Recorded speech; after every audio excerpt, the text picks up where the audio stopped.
So I'm at the IIT Bombay facility and talking to Jayshree Nayak. Jayshree, hello. Yeah, hi Nitin. Thanks for having us over here, and thanks for coming over here for getting to know more about SINE and the SemiX initiatives that are happening at IIT Bombay. Let me introduce myself. I'm Jayshree Nayak. I'm working for SINE, the Society for Innovation and Entrepreneurship, which is a 20-year-old initiative of tech incubator at SINE at IIT Bombay, which fosters entrepreneurial activities from startups in IIT Bombay. SemiX is the initiative by IIT Bombay specifically for fostering semiconductor related activities, which entail 4 different tracks. One of them definitely is the research, entrepreneurship, the workforce development, and of course the industry alliances. And that's where I believe you are in touch with us through that. Okay. And yeah, thanks for coming up here.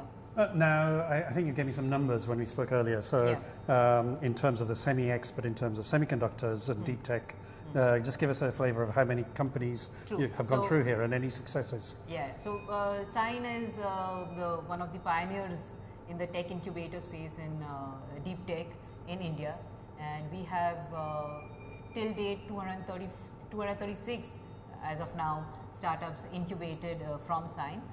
Currently running are 73, and yeah, that's it. I mean, we are really going gung-ho on this. We want to improve this number to almost 1,000 plus in the coming few months. And what about the semiconductor and electronics focus? What's now, yeah, the semiconductors, as you know, there are nuances in having the startups coming out of it at that rate.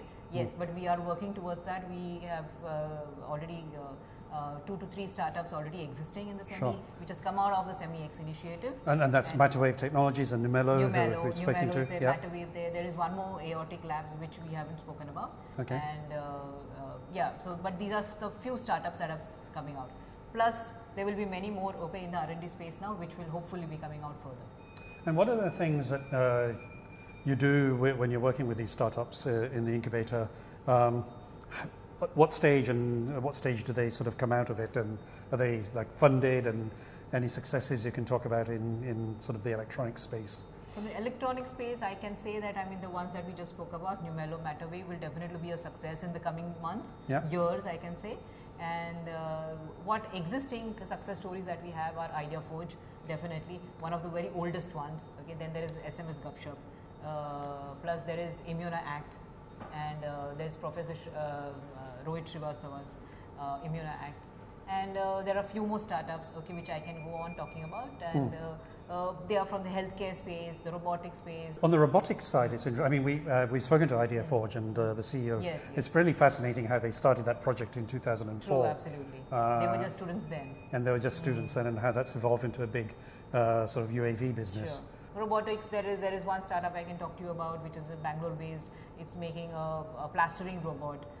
Then there are humanoid robotics companies as well. We have there is space tech, there is food tech, where we have plant-based meat, and so on and so forth. Okay. Those two exist. And what are the big challenges you see? I mean, what's a pattern you're seeing in terms of challenges in the deep tech space for companies coming out of India?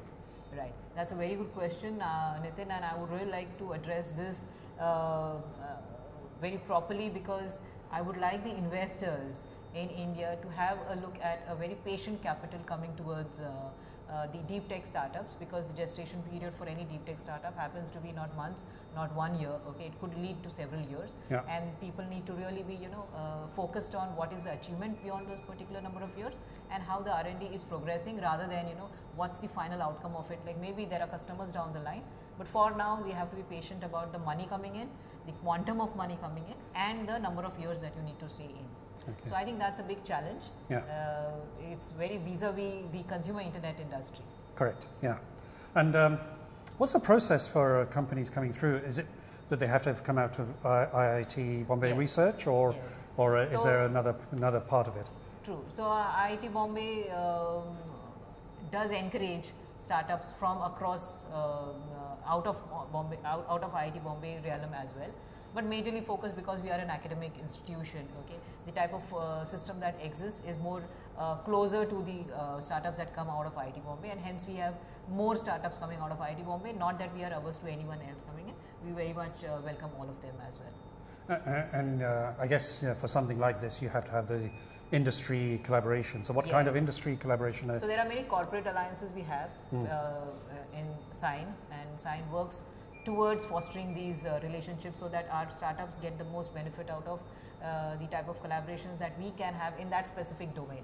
So health tech specifically in the distributors, in the type of hospitals that we are with, or the corporate CSR activities which can fund. Like we heard from the AMD. Exactly. For the AMD grant that has come for Numelo. Yes, Numelo, that's right. Yes. Absolutely. Plus, what happens is from the SemiX's point of view, startups being very, very few, they have already a close relationship with the industry, and hence the industry collaborations happen directly also. Okay, good. Anything else you want to tell us, Jayshree, about the program here? The SemiX would like to invite all of you for one mega event that's happening on 12th, 13th and 14th of November. Please be a part of it and contribute heavily towards that. Thank you. That does compete with one of my events, but yes, if you're in India, yes, definitely. Yes. Thank you. Well, thank you very much, Jayshree. Thanks.